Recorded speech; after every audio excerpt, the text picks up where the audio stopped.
It was past midnight inside the Reich Chancellery. Cigarette smoke hung like fog under the lamps, papers stacked in trembling hands. A courier had just delivered a decoded American report. On that thin sheet of paper was a number so large it silenced the room. 16 million. 16 million Americans had been drafted voluntarily or by law within just 18 months. One officer whispered, "Das kann nicht sein, it's impossible." But the figures didn't lie. Colonel Richter leaned forward, scanning the rows of digits. He'd tracked Allied troop movements for years, yet never imagined an industrial democracy could summon an army larger than the population of many nations. The Americans weren't mobilizing, they were multiplying. From a country that hadn't known invasion for a century came a tidal wave of manpower, rolling toward Europe. Aides moved quietly, refilling coffee cups, avoiding eye contact. On the wall, a red pin map marked U.S. Training sites, dots spreading across the continent like infection points. Reports indicated that 8 million men were already in training, and 130 new bases had been activated. The shock wasn't just quantity, it was speed. 16 million in 18 months meant nearly 900,000 recruits a month, 30,000 every single day. In Berlin, the number felt alien. Germany's total manpower pool had peaked around 10 million, drained further by the Eastern Front. "They are turning their cities into barracks," Richter muttered.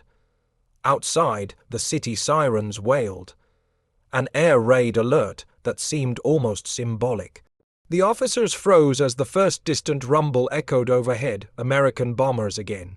The irony was bitter, even as they studied the American Army's numbers. Its planes were already rewriting the night sky above them. One major asked quietly, "How can civilians become soldiers this fast?" No one answered. The silence inside the room was thicker than the smoke. It wasn't just the numbers that terrified them. It was what those numbers represented. An entire society turning itself into a war machine. Richter crushed his cigarette, stood up, and said flatly, "Find out how they did it." His order broke the paralysis. Men rushed for telephones, papers, radio logs.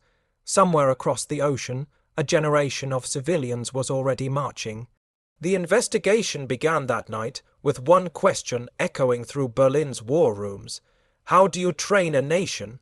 At dawn, somewhere in Louisiana, a freight train screeched to a halt. Dozens of young men stepped out, barbers, farmers, students, clerks, still wearing civilian shoes and confusion. Within hours, they'd be marching in muddy fields under barking sergeants. Camp Polk smelled of sweat, diesel, and new beginnings. The transformation began with a haircut, a uniform, and a shouted command. "Fall in." Back in Berlin, Colonel Richter's analysts traced these very camps on a wall-sized map. Reports estimated 60,000 new recruits every week, nearly 40% of them first-time weapon handlers. To the Germans, this was chaos, millions of untrained civilians dumped into khaki, but the American system turned chaos into choreography. Each camp was a living conveyor belt. Men entered as amateurs and exited as soldiers, disciplined, fed, literate, and loyal. Inside one barracks, Private Joe Ramirez from New Mexico learned to fire an M1 Gar, and for the first time. "Kicks heavy, but she talks straight," he said, grinning. Across from him, a Harvard student fumbled with his helmet strap. By dusk, they were brothers. The drill sergeants shouted them into unity, left, right, left, until individual accents blended into one rhythm.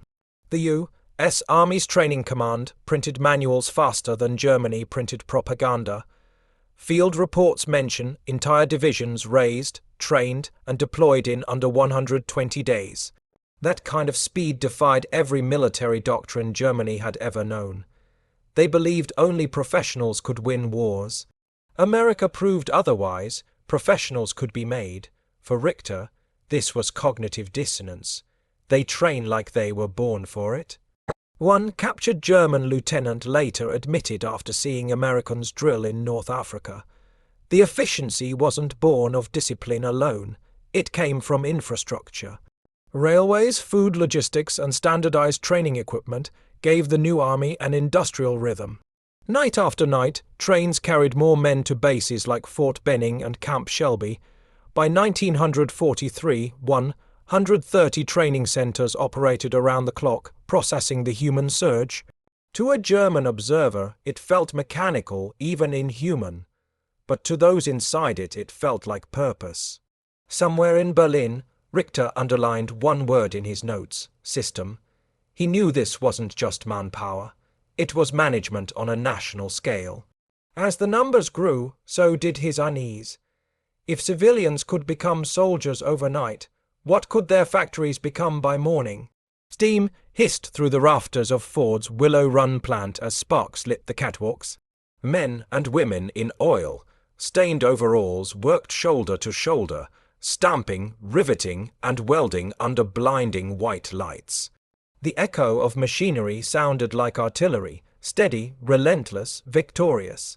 By 1943, the United States had turned its factories into battlefields, and each shift whistle was a gun salute to production itself. In Berlin, Colonel Richter studied aerial photos of Detroit, puzzled by the endless rows of rooftops. The captions told him everything. B-24 Liberator production, one plane every 63 minutes. He blinked, certain it was a translation error. But it wasn't. Detroit, once famous for cars, was now the arsenal of democracy. Over 300 Zero planes would roll out by war's end: B-17 Flying Fortresses, P-51 Mustangs, C-47 transports. Germany had relied on craftsmanship. America trusted the assembly line. Where German tanks were handmade, American Shermans rolled off production belts like automobiles. 88,000 tanks too. 4 million trucks and more than 1 million jeeps, numbers so absurd they mocked the idea of scarcity. Willow Run alone employed 42,000 workers, many of them women. Their hands riveted wings faster than men at the front could burn fuel. A female worker once told a war reporter, "We build 'em, they fly 'em." That line became gospel. The hum of the conveyor belts replaced the sound of church bells across industrial America. Richter couldn't believe the efficiency reports. He marked a figure, 10 zeros, 0 tons of steel per day, and circled it 3 times. He knew Germany could never match that without collapsing. His superiors refused to accept it. They build faster than we can destroy. One Luftwaffe officer muttered after another, failed bombing raid on British docks filled with U.S.-made crates. The war of steel was already lost, though the front lines didn't know it yet. The American worker, standing 12-hour shifts with grease on her sleeves, had become a weapon herself. Production lines moved at such precision that tanks were shipped in crates, assembled within hours on foreign soil. Richter realized this wasn't just manufacturing, it was strategy. The factories themselves fought, fueled by electricity, ambition, and coffee. He leaned over the next report, his pulse rising. If production ran like blood through America's veins, then somewhere it had to have a heart, a source that kept the steel alive. Night in Texas smelled like oil and thunder. Welding sparks danced under floodlights as crews worked non-stop across endless prairie land. The Big Inch pipeline wasn't a headline, it was a lifeline. From the Gulf Coast to New York, 154 miles of steel snaked through fields and rivers, pushing more than 1 million gallons of crude every single day. It was 1942. And America had found a way to make its fuel march faster than its soldiers. In Berlin, Colonel Richter stared at reconnaissance photos showing a thin, silver thread winding north across the U.S. map. He dismissed it at first. Pipelines weren't weapons, but then came the convoy reports, Allied tankers sailing empty, German U-boats finding fewer targets. Within 6 months, shipping losses had dropped by 95%. The reason was invisible and buried underground. Engineers called it a steel artery. Welders worked day and night, hammering joints, sealing leaks, pushing valves open under torchlight. Most were teenagers and women, earning 50 cents an hour but moving energy faster than navies could stop it. Each section was pressure-tested, coated and buried before dawn. The line never slept. Fuel now reached East Coast refineries directly. That meant bombers could fly without delay, tanks could roll without rationing, and training camps could run non-stop. The Luftwaffe intelligence files recorded the shift with disbelief. Even their oil flows like soldiers organized. A captured German officer later remarked, "In a single year, America built not just one but two giant pipelines. The Big Inch for crude oil and the Little Big Inch for refined fuel. Combined, they moved more than 300 barrels daily. The logistical math was staggering, 1 barrel every 10 seconds. For the first time in history, an army's bloodstream stretched across a continent. Richter underlined one chilling note: fuel production, secured indefinitely. That meant no surrender to scarcity, no desperate rationing, no collapse from exhaustion. Germany was already rationing butter, America was stockpiling octane. As the report crossed his desk, Richter's pencil broke. He realized this unseen river of oil powered everything he feared most. The planes, the ships, the tanks, the momentum. He muttered quietly, they turned geography into an engine. And with that, he looked skyward, imagining what all that fuel would unleash when those engines finally took flight. It began with a low vibration, a rolling growl that turned every head skyward. In May 1943, German radar screens flickered with dense, shifting dots. The operators thought it was static. It wasn't, it was the first 1,000. Bomber raid. Over the next hour, the sky above the Ruhr Valley thickened until sunlight itself vanished behind the formation. The Luftwaffe controllers froze. One whispered, "Der Himmel brennt, the sky is burning." Each B-17 Flying Fortress carried 4 engines and 5 tons of bombs. Together, they created a sound that no one on the ground would ever forget. A mechanical heartbeat of a nation that had turned industry into thunder. When the bombs fell, they didn't drop in chaos. They fell like mathematics. Factories, rail yards, fuel depots, each hit with terrifying precision. Reports counted 200 tons dropped in a single day. Germany lost not just machines but time, the one resource it could never replace. Colonel Richter listened to the after-action, transmissions from Ruhr City's factories leveled, workers buried, power grids erased. He clenched his fist as the realization set in.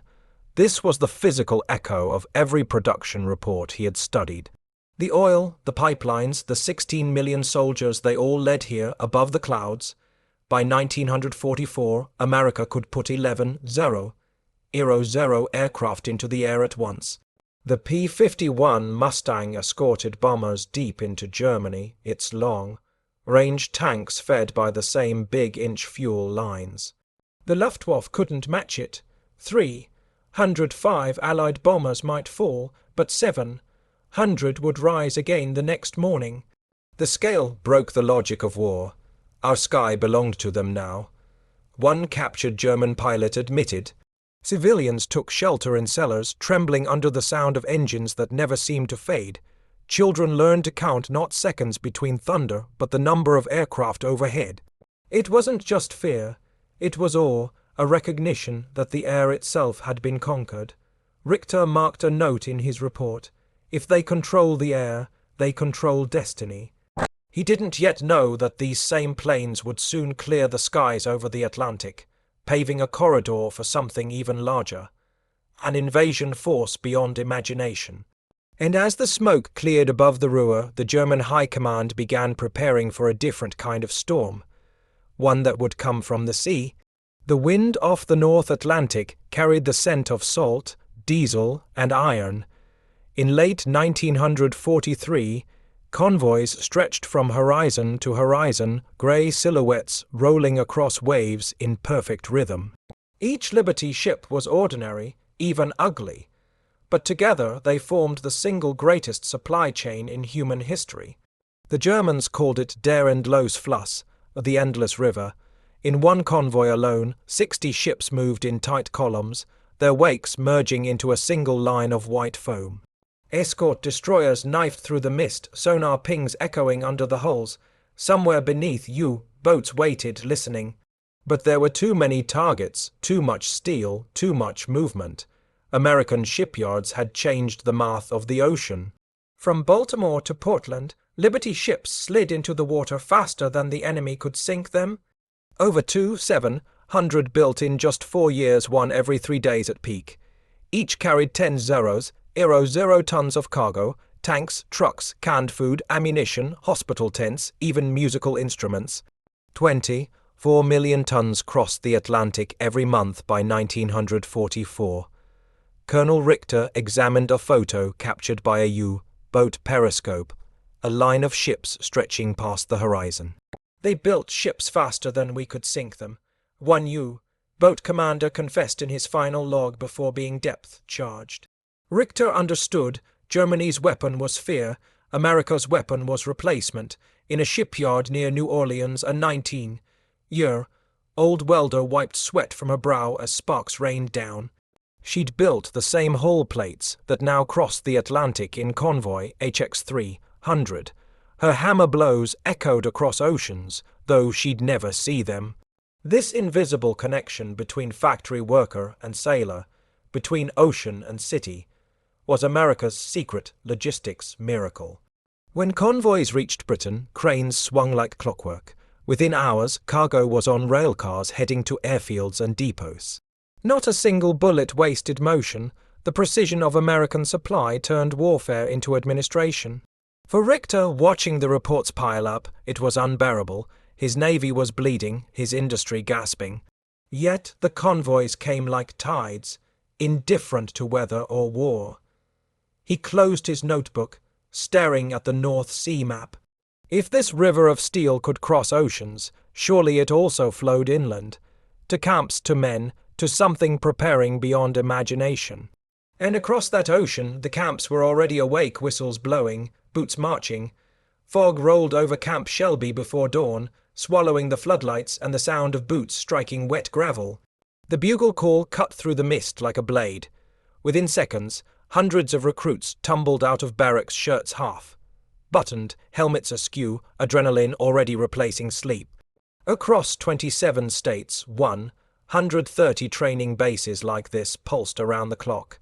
They didn't rest because America's war machine couldn't afford to blink. Drill sergeants barked orders in voices hoarse from repetition. "Pick it up, soldier. War won't wait for you." The men ran, crawled, fired, and marched in endless cycles. Reports showed 2 million trainees rotated through such camps every 90 days. Instructors joked that they could build an army faster than a man could grow a beard. But behind the laughter was exhaustion and awe. Colonel Richter read the intelligence updates, the ones with photographs smuggled from American newspapers. What shocked him wasn't just the scale but the structure. Barracks aligned like city grids, classrooms teaching map reading and radio code, field kitchens serving hot meals by the thousands. Their education fights for them, he scribbled in his notebook. He wasn't wrong. 98% of recruits were literate, and it showed. Orders moved faster, coordination smoother. In one camp, a young recruit named Tom Evans wrote in his diary, "I came here not knowing left from right. Now I can fire, march, cook, and fix a jeep.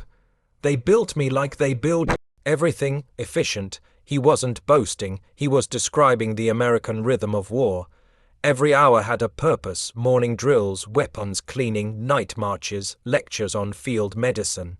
When the floodlights switched off, typewriters took over, administrators processing thousands of names, schedules, supply lists. Even sleep felt like another timed operation. From the German perspective, it was mechanical madness. Armies were supposed to pause to breathe, but here rest was rotation. One batch training, another deploying, another returning as instructors. The cycle never stopped. In Berlin, Richter looked at the night sky and imagined those barracks glowing in the dark, each window another filament of energy. The thought unsettled him. An army that never sleeps cannot be outlasted. And while he studied discipline on paper far across the Atlantic, something more human was forming inside those ranks, a bond that no report could measure. By dawn, the camps would teach them not just how to fight, but how to belong. Rain hammered Louisiana soil until the fields turned into brown rivers. The 1942 Louisiana maneuvers weren't a real war, but they felt like one. 400,000 men spread across 50,000 square miles, testing tanks, radios, and nerves. The mud swallowed boots, jammed rifles, and smeared rank insignia until everyone looked the same. That was the point. In the chaos, civilians from Brooklyn and Kansas stopped being strangers. They became soldiers. Private Joe Ramirez crouched beside his buddy, a farm kid named Miller, sharing a soggy ration of beans. "Tastes like the swamp," Miller muttered. Ramirez laughed. "Then we're eating the battlefield." Their laughter vanished under the crack of blank artillery fire echoing through the woods. Somewhere, a truck backfired, sounding too real. Dozens hit the ground instinctively. The simulation was working. It trained reflexes that would later save lives in Tunisia and Normandy. Colonel Richter received German observer notes on these maneuvers. Dry, factual, but uneasy. The analysts wrote, "They argue like boys, but fight like wolves." To the Wehrmacht mindset, discipline came from hierarchy. To the Americans, it came from brotherhood. That difference was invisible on paper, but decisive in the field. Each man learned not just to fight, but to rely. If one stumbled, another grabbed his gear. If someone froze under fire, a voice shouted him back. Letters from the maneuvers mention men swapping family stories under leaking tents, sharing cigarettes, stitching torn boots with borrowed needles. They were becoming the Army's immune system self-healing, self-believing. Statistically, the maneuvers involved 30-0, 0-0 vehicles, 3-0, mock air sorties, and thousands of simulated casualties. But the real output wasn't numbers, it was unity. By the time the mud dried, these same units would deploy overseas, carrying trust thicker than armor. For Richter, reading intercepted morale surveys was unsettling. Even exhausted, the Americans reported optimism. Tired but confident, one summary said, Germany's soldiers, by contrast, wrote home about hunger and cold. The contrast wasn't lost on him. Unity was a force multiplier. As the Louisiana rains eased, men scraped mud from their boots and packed their rifles. The exercise was over, but the lesson remained: cohesion was the true weapon. And while they cleaned their rifles by lantern light, another sound echoed through camp. The distant call of train whistles. New arrivals were coming reinforcements in skirts and rivets. The women of America were entering the war. The factory whistle screamed at 6 a.m., echoing across Detroit's cold skyline. Inside, rows of women tied scarves over their hair, rolled up sleeves, and stepped into positions once reserved for men. The air smelled of oil and coffee. Hammers rang out like church bells. This was 1943, and America's new army wasn't only marching. It was welding, riveting, typing, and healing. Rosie the Riveter wasn't just a poster, she was real. 6 million women joined industry, another 350 Zero served in uniform as WWII waves and nurses. They built tanks, flew supply planes, decoded messages, and filled the silence men left behind. Each bolt they drove carried the weight of a soldier's heartbeat across the sea. At Willow Run, near Detroit, a 24-year-old woman named Elena adjusted her welding mask. Every spark, she told a reporter, is a man coming home sooner. Her line wasn't propaganda, it was truth. The planes she helped assemble would soon carry paratroopers over Normandy. In Washington, clerks in uniform tapped typewriter keys like artillery bursts, routing millions of personnel files, pay stubs, and supply manifests. The bureaucracy of victory had a feminine face. Colonel Richter received field intelligence on female auxiliary mobilization. He read the reports twice, unable to process them. Even their women march, one captured German sergeant said during interrogation. For the Wehrmacht, the idea was incomprehensible. In America, it was normal. Gender had become another front line. The U.S. Army Nurse Corps alone treated over 7 million patients by 1945. On hospital ships, women worked through nights without light, tending to men torn by shrapnel and silence. Their courage didn't wear medals. It wore fatigue and compassion. Soldiers later wrote home, "The nurses saved more of us than bullets took." In factories, the rhythm never stopped. Lunch breaks meant music on loudspeakers, Swing and Glenn Miller, keeping spirits steady. The sound of laughter under steel rafters felt like defiance. The women were fighting exhaustion, loneliness, and the weight of expectation, but the production graphs told the story. Output surged another 20%. Richter, flipping through those graphs, felt a chill. The enemy's strength wasn't just mechanical, it was human and moral. Every time a woman picked up a wrench, she multiplied the nation's endurance. And the endurance was about to be tested. Across the Channel, that arsenal of democracy was being loaded onto ships bound for a name. History would never forget Normandy. Dawn came to Normandy in shades of grey and fear. The sea was alive with noise, diesel engines roaring, waves smashing steel hulls, orders shouted through static. At 05:30 on June 6, 1944, the first Higgins boats lunged toward the beaches. Inside, men gripped rifles slick with seawater.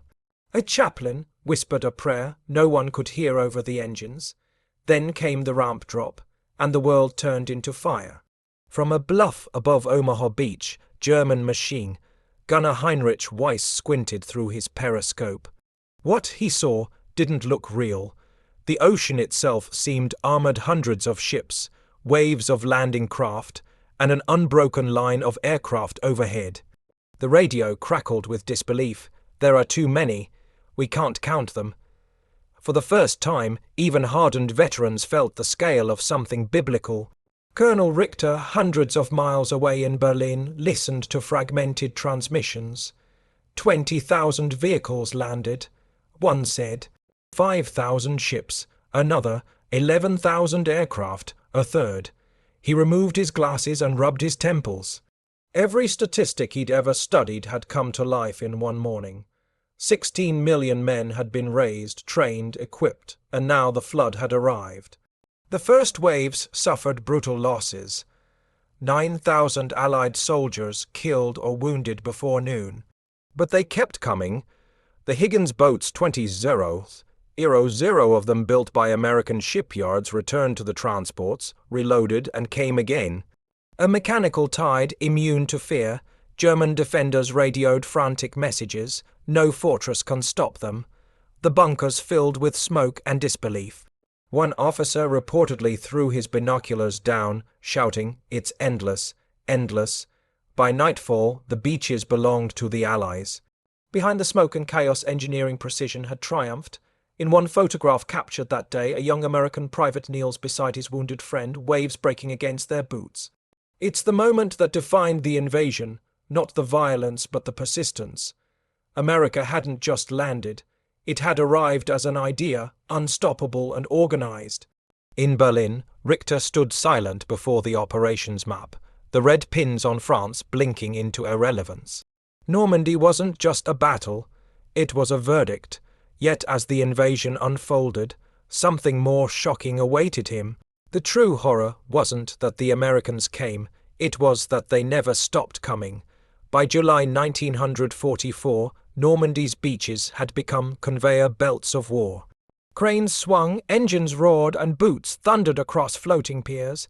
The invasion didn't pause. It expanded. Each day, fresh faces arrived, their uniforms still stiff from stateside storage. Where the Germans expected exhaustion, they found renewal. For every fallen soldier, 2 more replaced him before dusk. Colonel Richter sat in his Berlin office, decoding intercepted radio chatter. The numbers made no sense. 10,000 tons landed daily, 1 new division every month. The report read. He whispered to himself, impossible, but it was happening. The Americans had turned the English Channel into a highway. Off the coast of Cherbourg, the Mulberry harbours, massive floating docks rose and fell with the tide, unloading cargo at a pace once reserved for city ports. Liberty ships disgorged tanks, rations, cigarettes, medical kits, even baseballs. To German intelligence, it looked like material insanity. Yet it was precision. Every crate had a barcode before barcodes existed. Private Miller, the same farm boy from the Louisiana mud, now stood on Normandy soil, staring at the endless line of ships. It's like the ocean itself joined our side. He wrote home, and he wasn't wrong. Reports estimated 5 million men crossed into France by late summer, along with 4 million tons of supplies. The front line no longer relied on luck. It ran on logistics. German troops facing this tide described a new kind of despair. They have no limit, only time. One officer wrote, fuel, ammunition, even fresh uniforms arrived faster than German retreat orders. The American advance looked inevitable not because of bravery alone, but because it never ran out of replacements. At Allied headquarters, planners joked grimly, we fight on schedules, not fronts. Each push, each offensive, was backed by arithmetic. Trucks rolled in columns 20 miles long, headlights blacked out, engines humming through French villages at midnight. Richter knew the war's rhythm now. It wasn't battles but shipments, not generals but clerks and dock workers. He traced his finger from Normandy to Paris on a map and realized that behind every arrow was a number, and every number was a man already on his way. Berlin's power dimmed as France blazed with movement. The machine of war had crossed the ocean and found its heartbeat in Europe. And when the dust of France settled, one question remained in every captured officer's mind. How had democracy built such momentum? Spring 1946. The war was over, but the silence in the interrogation room outside Nuremberg felt heavier than any bombing raid. German officers sat around a wooden table, decorations stripped, cigarettes burning low, maps replaced by notebooks. The men who once planned invasions were now answering questions, and one question surfaced again and again. When did you realize you couldn't win? Colonel Richter, older now, thinner, adjusted his spectacles and spoke quietly. It wasn't Stalingrad, he said. It was when we read the numbers. He tapped the table as if still seeing the report from years earlier. 16 million Americans drafted in 18 months. That figure had haunted every German strategist, not because of what it meant on paper, but because of what it revealed. An entire society choosing to fight, organize, and outlast. Other officers nodded. One remembered seeing endless American convoys in France. They replaced men faster than we replaced maps, he murmured. Another mentioned the skies, the B-17s, the Mustangs, the sound of engines that never stopped. One whispered, we fought men, but we lost to machines and mines. Allied interrogators listened silently. They wanted data, not emotion. But what they received was confession. A slow realization that industrial democracy, once mocked as soft, had proven unstoppable. Reports later showed that over 70% of captured German officers credited American production as the decisive factor. Not strategy, not generals, output, organization. Richter flipped through a final intelligence summary prepared by his captors. The United States mobilized 16 million troops, produced 300 Zeros, Aero Zero aircraft, 88 Zeros, Aero Zero tanks, and 4 million trucks. He closed the folder and said, almost to himself, no empire ever survived mathematics like that. Outside, construction cranes moved across the horizon, Germany rebuilding, powered by the same trucks and fuel that had once buried its cities. Young Americans distributed rations to children, nurses tended the hungry without distinction. The war machine had transformed again into mercy. Richter stared through the barred window. The same precision that had crushed his nation was now feeding it. Perhaps, he said softly, that was their greatest weapon. History wouldn't remember his name, but it would remember the lesson. Wars aren't won by armies alone, they're won by systems, by people who believe the workbench matters as much as the battlefield. And somewhere in that thought, the numbers that once terrified him finally made sense. They weren't just statistics. They were citizens united by purpose.